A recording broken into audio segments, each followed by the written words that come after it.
There are truths that lie, not on the surface of life, but beneath its gentle ripples, hidden like pearls at the ocean's floor, waiting for the soul bold enough to dive deep.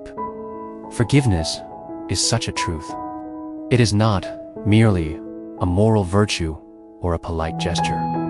No, it is a key, rusted by disuse, yet radiant with a shimmer of eternity. A key to an ancient gate, long locked within the human heart. And behind that gate lies freedom. Imagine a garden once lush and alive, now overgrown with thorns and shadows. Its fountains have stilled. Its air hangs heavy with the scent of memories unresolved. This garden is the soul burdened by offense, by bitterness, by the silent accumulation of wrongs remembered but never released. And yet, in the midst of this silence, there is a voice, not loud, not forceful, but like a breeze stirring the olive branches under a Judean sun. Let go, it whispers. Come out, be free. Forgiveness is the whisper of heaven through the noise of earth. It is the divine reversal of gravity, while the world pulls the wounded spirit downward into resentment. Forgiveness lifts it skyward toward grace, but few see it for what it truly is. Many think it weakness. Others think it injustice. Still others think it impossible. But none of these illusions can withstand the brilliance of the truth once it is revealed. For forgiveness is not forgetting, and it is not denial. It is the act of releasing the chains one holds in their own hands, not realizing they have shackled themselves to the very hurt that was done to them. In the great narrative of God and man, forgiveness is not a side note. It is the very rhythm of redemption. The angels sang it in the hush over Bethlehem. The rabbi from Nazareth breathed it out between broken ribs on a cross and the empty tomb. That was its thunderclap. Forgiveness is the pulse of the gospel, not merely a command to obey, but a mystery to enter. But let us pause here. Imagine again a traveler in a desert, lost under a sun that offers no mercy. His canteen is empty. His lips are cracked. He sees a well, but it is guarded by a memory, the face of one who betrayed him, the wound that never closed. He stands at the edge of life-giving water, yet cannot drink because he will not forgive. And the irony, the other has long gone. Only he remains parched, angry, chained. What he does not know is that the rope to draw the water is forgiveness. The thirst will end only when the hand unclenches, the heart surrenders. This is the paradox of pain. To cling to a hurt is to remain joined to it, fused by fire and fury. But to forgive is to unhook oneself from that which once defined them. It is a death, yes, a death of pride, of vengeance, of the need to be repaid. But beyond that death lies a resurrection. Freedom, not as a word, but as a breath, a new way of being in the world. Some hear these words and turn away. They say, "You don't know what was done to me," and they are right. I don't, but the one who calls you to forgive does. He bore the bruises of 1,000 generations worth of betrayal. He was kissed by a friend who sold him for silver. He was mocked by the very mouths he had fed. And yet his arms remained open, not just nailed wide, but willingly, wildly open, as if to say, "Forgive them. They know not what they do." In that moment, he was not only purchasing salvation, he was revealing the pattern of the kingdom, that mercy triumphs over judgment, that love outlasts offense, that healing begins where hate is laid down. And so, dear reader, this is not merely a teaching, it is an unveiling. We are about to walk through fire and come out refined. We will touch old wounds, not to reopen them, but to wash them in living water. For forgiveness is not the erasure of the past, but the redemption of it. It is not the denial of justice, but the invitation to a higher one, where the heart is no longer the courtroom, and the soul is no longer the prisoner. Will you walk with me? Beyond the veil of pain, beyond the fences of self-protection, beyond the cold logic of what they deserve. There is a path, ancient, narrow, glorious, that leads to freedom. And it begins here. Forgiveness is not just something we do. It is something we become. A forgiven people become forgiving. And a forgiving people become free. Let us begin. Forgiveness is not an idea. It is not an emotion, nor a fleeting moral obligation one performs when they feel sufficiently spiritual. It is, in its truest form, a spiritual law older than the mountains, more enduring than the stars. It is woven into the architecture of creation itself, like the rhythm of the tide or the migration of the birds. To forgive is not simply to behave kindly. It is to realign with the current of the divine. And what is this current? It is mercy, undeserved, extravagant, disarming mercy. In the Garden of Eden, when humanity fell, it was not the sword that first appeared, it was the voice. A question, where are you? Not an accusation, but a calling out. Forgiveness begins not with condemnation, but with pursuit. God, who had every right to turn his back, instead stepped into the brokenness to restore. And so, forgiveness is not just something we offer from above, like nobles granting pardon. It is the very movement of God reaching down again and again into the dark corners of our hearts, whispering, "Let it go, come out, begin again." To forgive, then, is to mimic the divine. But here lies the tension. We are taught in this world to protect ourselves, to remember the offense, to keep score. Justice, we say, must be served. But the justice we crave is often not pure. It is mingled with our pain, our pride, and our desire to be proven right. True justice, the kind that heals instead of harms, begins when we stop clinging to our right to repay and start listening to the invitation of the Spirit to release. Forgiveness is not saying the offense didn't matter. It is saying that your identity is no longer shaped by that offense. You were lied to, yes, betrayed, perhaps, maybe abandoned, silenced, overlooked, but you are not those wounds. You are more. You are a vessel of God's image, and to carry offense as your badge is to deny the greater truth of who you are becoming. Let us think of the soul as a vessel. What fills it overflows. If it is filled with rage, then rage will spill into every conversation, every relationship, every quiet moment.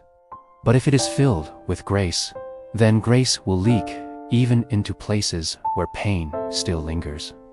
The process of forgiveness, then, is not always instant. It is often a pouring out slow, deliberate, messy. But every drop released makes more space for God to dwell.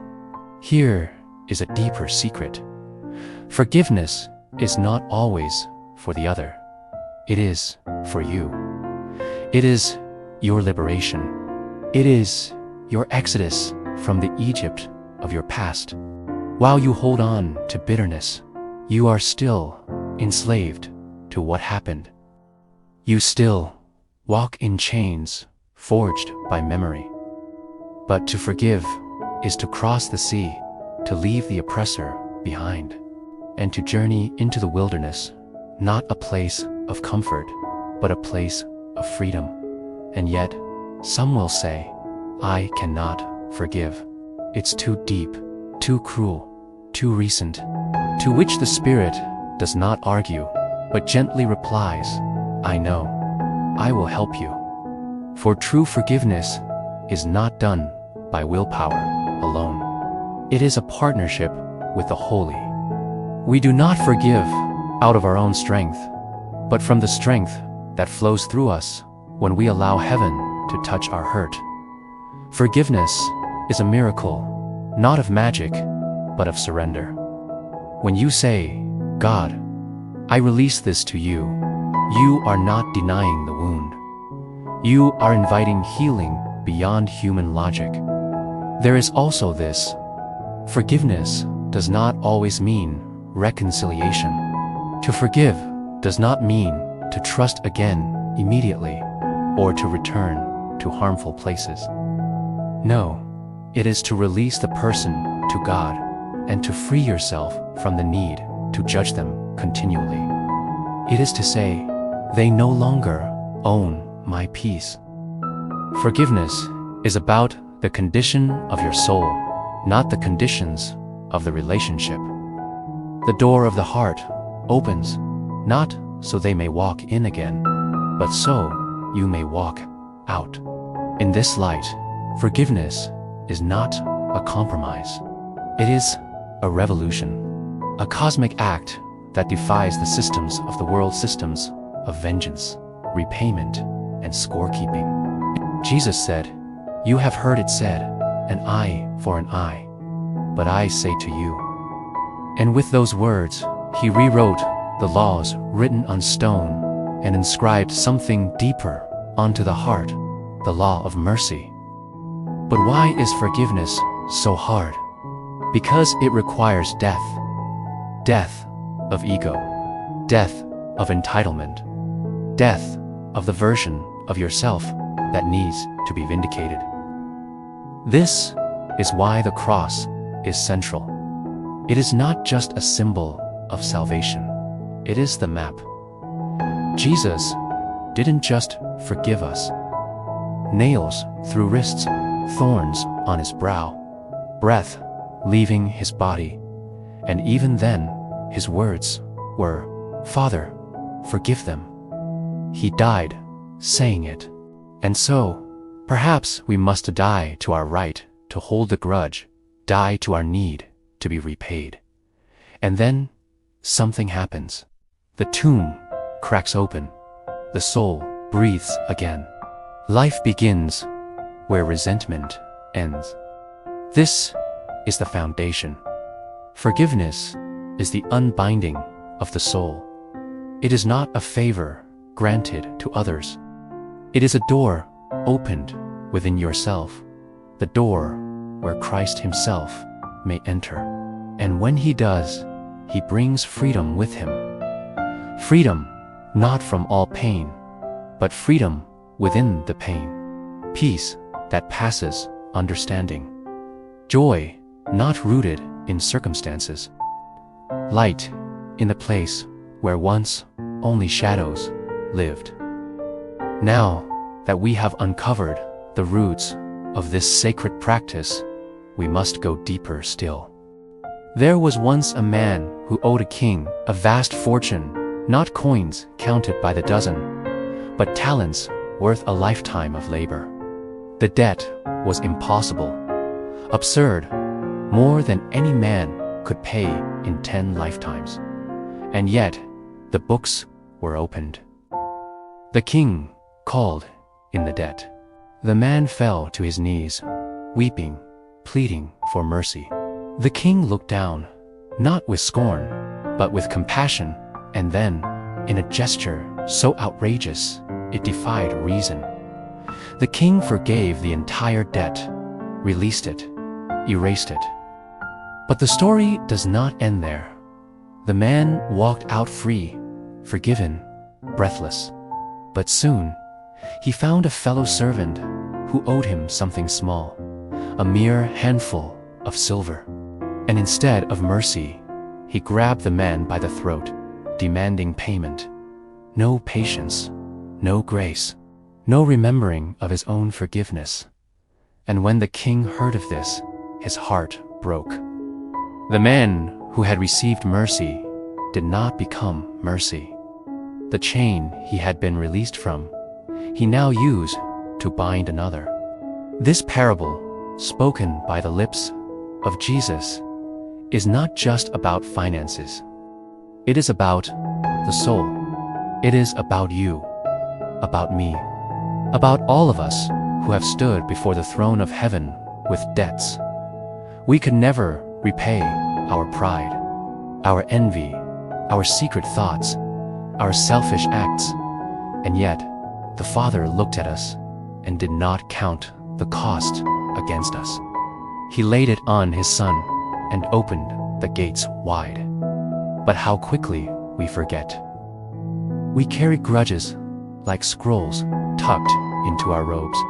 We remember insults longer than we remember blessings. We demand others pay what they owe us, an apology, a gesture, an explanation. And when they don't, we cast them into our own inner prisons.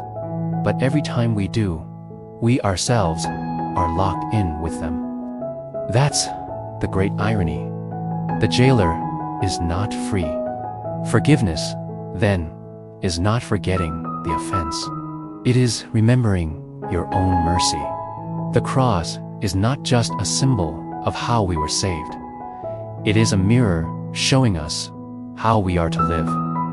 To forgive is to bleed for another's healing. To stretch out the arms of your soul and say, I release you, though you don't deserve it, because I didn't deserve it either. Let me tell you another story, quieter, hidden like a wildflower among stones. A woman came to the well at noon. She came when no one else would, because her shame was heavy, and her past whispered behind her everywhere she walked. 5 broken marriages, a reputation frayed by judgment. She came not for conversation, only water. But sitting there was a man, not just a man, but the one who knew her, knew everything. Yet, when he spoke, there was no condemnation in his voice, only truth, piercing and tender. She expected rebuke. Instead, she found release. She dropped her water jar, the symbol of her old thirst, and ran back to town, shouting, Come, see a man who told me everything I ever did. How strange. A woman who had been hiding became a herald. Shame transformed to joy. Wounds turned to testimony. Why? Because she encountered forgiveness not as an idea, but as a person. He didn't give her a lecture. He gave her living water. Forgiveness is never sterile. It is alive. It speaks. It bends low. It reaches past the grime and guilt to find the person beneath the pain. Jesus did not forgive from a distance. He sat with sinners. He wept with the broken. He ate with the betrayed. Forgiveness is not a concept on paper. It has eyes and hands. It draws close. But let us go even deeper into the Garden of Gethsemane. Here, beneath twisted olive branches, the Son of God knelt. Blood mingled with sweat. The weight of the world's sin, yours, mine, pressed upon him, like the crushing of grapes in a winepress. Father, he said, if it be possible, let this cup pass from me, but not my will. Ah, those words, the gateway to redemption. Forgiveness began here, in agony.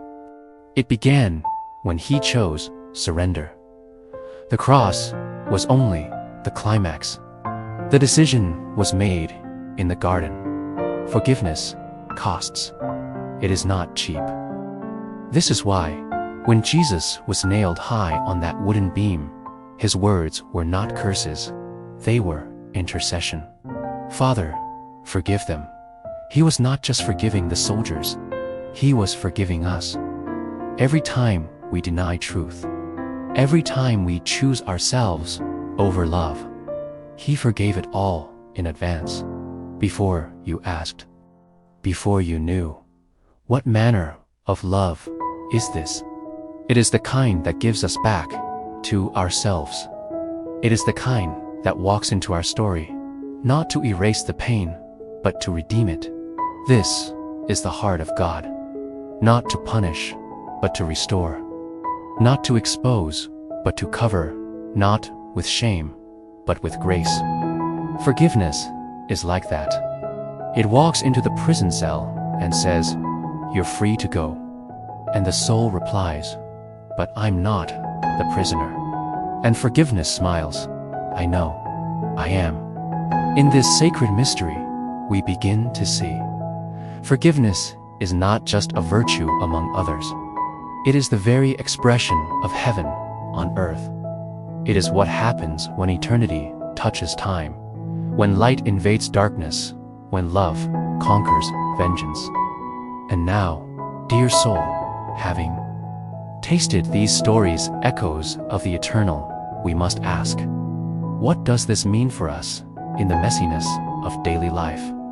How do we carry these revelations into our conversations, our relationships, our fractured histories? It is one thing to speak of forgiveness in parables and prayers. It is another to live it on Tuesday morning, when the person who wronged you walks into the room. On Sunday night, when the silence between you and your loved one hangs thick with words unspoken. Or when you look in the mirror and hear again the old voice that says, "You are unworthy." Forgiveness must come down from the high tower of ideals and be born among the sweat and dust of life. What does that look like? It begins in the heart's quiet corners. Forgiveness is first a posture before it becomes a practice. It starts not with confrontation, but with surrender. The moment you say, "God, I cannot carry this anymore, take it," is the moment the weight begins to lift. Not all at once. Often, it is like peeling layers from an onion. Tears may come, memories may rise, but each act of release makes space for new breath, new freedom. You may find yourself needing to forgive the same person again and again. That is not failure. That is faithfulness. Forgiveness is not always an event. Sometimes it is a process of becoming whole, becoming healed, becoming like Christ. And so, you forgive again, not because they have changed, but because you are changing. And sometimes, the one you must forgive is yourself. This, perhaps, is the most difficult. For we are often cruelest to the one we see in the mirror. We remember our own failures in technicolor. Our regrets echo louder than any voice. But listen closely. The God who forgave Peter after the denial, who restored him by the sea with gentle words of love, also looks at you and says, "Do you love me? Then let the past go. Feed my sheep. Walk forward." To forgive yourself is not to excuse your wrongs. It is to agree with God's grace. If the blood of Christ was enough for heaven, dare you declare it insufficient for your own heart? To cling to shame is to say that your sin is stronger than His mercy. But this is not humility, it is hidden pride. True humility says, even I am not beyond the reach of His love. Now, think of your relationships, the mother who left, the friend who betrayed, the child who wandered far, the boss who never saw you. What does forgiveness look like there? It may look like a phone call, or it may not. It may look like a letter never sent. It may look like releasing them in prayer, choosing not to repeat the story of what they did, choosing not to let their face darken your peace. It may mean setting boundaries, strong, holy ones, while still choosing not to curse them in your heart. It may mean simply asking God to help you want to forgive when you are not ready. Even that is a beginning, a mustard seed of mercy. Forgiveness also affects how we speak. When our hearts are bitter, our mouths leak poison. Sarcasm, gossip, accusation, all of these are the fruit of unforgiveness buried deep. But when we forgive, our words soften. We begin to bless instead of curse, to intercede instead of judge. The way we speak about those who hurt us becomes a litmus test for how much healing has taken root. We may still feel pain that is not sin, but pain, unprocessed, becomes venom. Forgiveness turns that venom into wisdom, and what of justice? Simply to overlook evil. Forgiveness is not passivity. It is not silence in the face of injustice. It is choosing to engage from a place of love rather than retaliation. It may mean advocating for truth, but without hatred. It may mean speaking up, but without revenge in the tone. Forgiveness does not erase consequences. It simply removes your heart from the judge's seat and entrusts justice to the only one who sees all. This changes families. Imagine a household where forgiveness flows like water. Children grow up unburdened by generational bitterness. Spouses learn to disagree without tearing each other down. Siblings forgive youthful wounds before they harden into adulthood resentments. In such a home, peace becomes the air and grace becomes the language.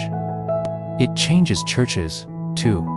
Communities of faith often speak of love, yet harbor quiet judgments. Unforgiveness divides pews, splits ministries, quenches the spirit. But where repentance is met with mercy, where confession is embraced with tears and joy, the presence of God comes like a rushing wind. Forgiveness is revival in disguise. It even transforms societies.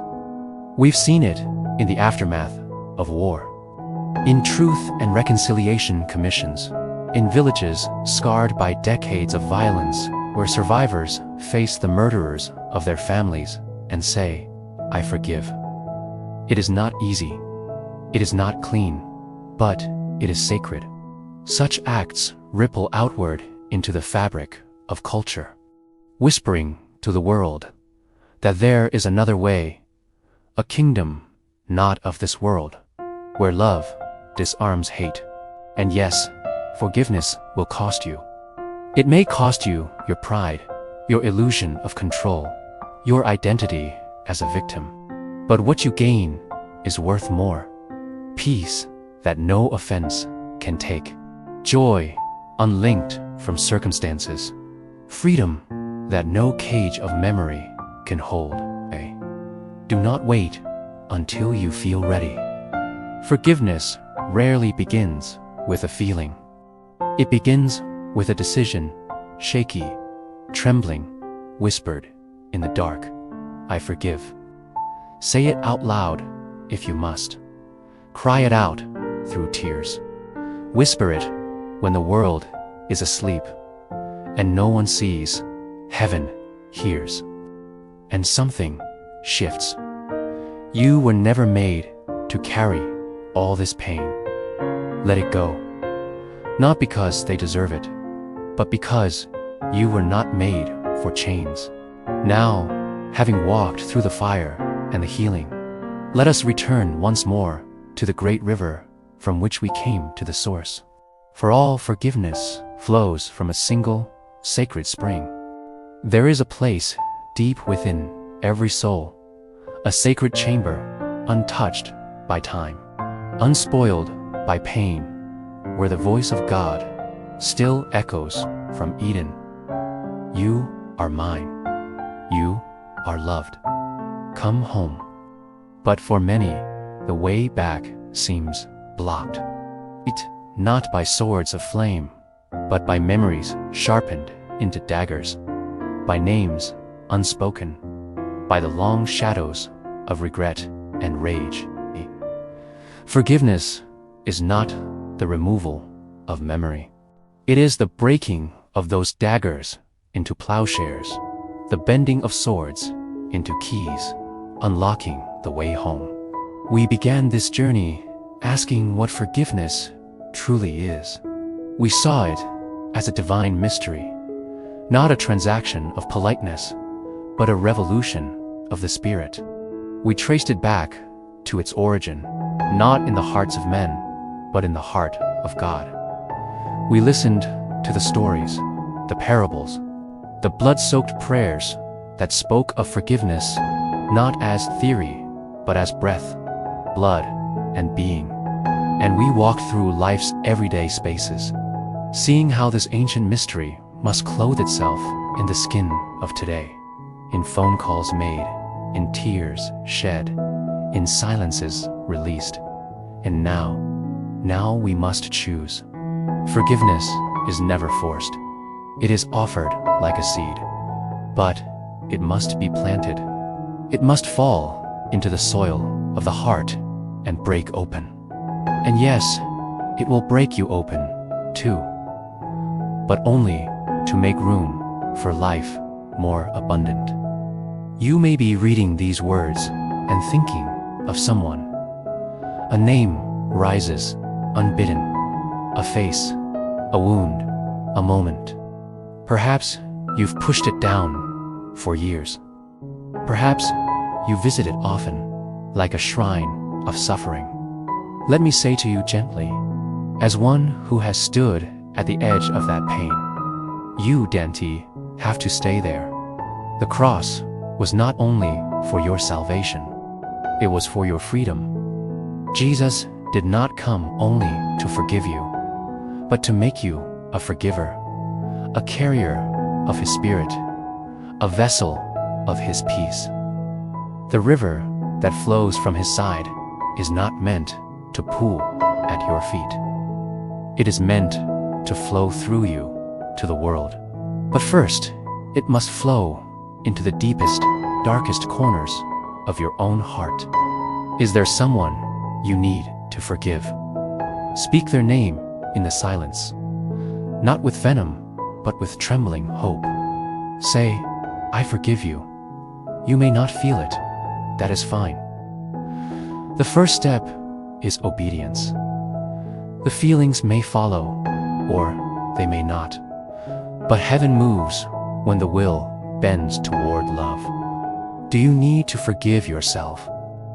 Look into the eyes of Christ on the cross. Let Him speak over your shame. It is finished, He said. That includes your self-hatred, your mistakes, your secret failures. Let His voice be louder than the accuser within. Lay down your judgment. Pick up His mercy. Have you forgiven, yet still feel bound? Then forgive again. 70 times 7, he said. Not just for their sake, but for yours. Forgiveness is not weakness. It is power. Not passive, but victorious. It breaks generational chains. It disarms legacies of abuse. It unhooks families from cycles of pain. It sets the future free. There will be days when the wound aches again. On those days, don't run from it. Sit with it in the presence of the one who still bears his scars. He is not ashamed of your pain. He does not scold your slowness. He is patient, kind, gentle. Let him walk with you through the process. His mercy is not hurried. He understands grief, but he also knows the way to resurrection. Let me leave you with this image. Imagine yourself walking through a dense forest, thorns tearing at your robes, the path unclear. You are carrying something heavy, a chest bound with iron. Inside it, names, moments, accusations, tears. You've carried it so long, you no longer notice the strain. It has become part of you. But then you see it, a clearing up ahead, a great fire burning, and a voice, ancient and familiar, says, "Bring it here." You hesitate. The box has defined you. Without it, who will you be? But then, slowly, you drag it forward. You lift it into the flames, and you watch as the iron melts. The wood turns to smoke, and the burden rises. You are lighter, freer. The wind of grace touches your face, and you realize this is what it means to be alive. Forgiveness is the fire that sets you free. So now, beloved soul, the choice is yours. You can continue to carry what was never meant for you, or you can surrender. You can remain behind the bars of a fence, or you can step out into the light. Christ stands at the door, not to accuse, not to demand, but to invite. Come, he says. Let me carry what you can't. Let me heal what was broken. Let me teach you the way of mercy. And if you say yes, even a whisper of a yes, heaven begins to sing. The prison door swings open. The chains fall. The soul breathes again. You are forgiven. Now, go and do likewise.